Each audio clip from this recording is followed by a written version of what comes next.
23 সালে ব্রেকআপ, 23 সালে গাঁজা খাইতাম সেটা একসাথে। আমার প্রাক্তন একটা অমানুষের বাচ্চা, একটা অমানুষ।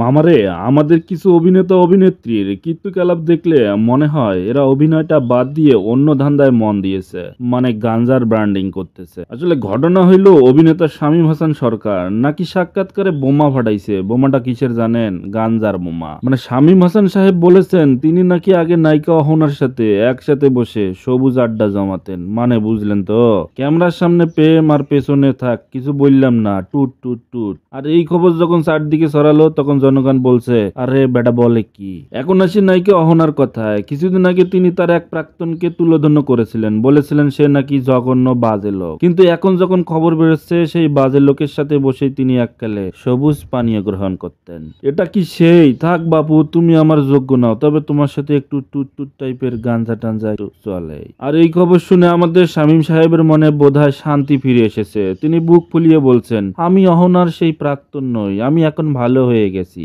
বিয়ে করেছি, সংসারী হয়েছি। তবে হ্যাঁ, আগে যখন অহনার সাথে ছিলাম তখন একসাথে বসে টুট টুট আর গাঞ্জা চালাইতাম, মানে ওই আর কি। কিন্তু এখানেই শেষ না, এই গল্পের আরেক টুইস্ট হলো অহনা যে প্রাক্তনকে খারাপ বলেছিলেন তিনি নাকি বরবাদ ছবির পরিচালক মেহেদী হাসান। মানে শামীম সাহেব নিজেকে বাঁচাতে গিয়ে আরেকজনকে পেছন পাশে ভরাই দিলেন, মানে একবারে বিনা টিকিটে অন্যের ঘরে বন্দুক ফোটানো যাকে বলে। আহারে, আমাদের সোনার ছেলেরা, সোনার মেয়েরা ক্যামেরার সামনে আদর্শ প্রেমিক প্রেমিকা, আর পেছনে ও ভাবতেই গা ঘিন ঘিন করে। এদের এখন অভিনেতা না বলে গাঞ্জার ব্র্যান্ড অ্যাম্বাসেডর বলা উচিত। কারণ লজ্জা সে তো কবেই এদের ডিকশনারি থেকে ছুটি নিয়েছে। নায়িকা নিয়ে তারা একসঙ্গে বসে গাঞ্জা খায় আর তারা সমাজের নাকি আইডল সাজে, আইকন সাজে।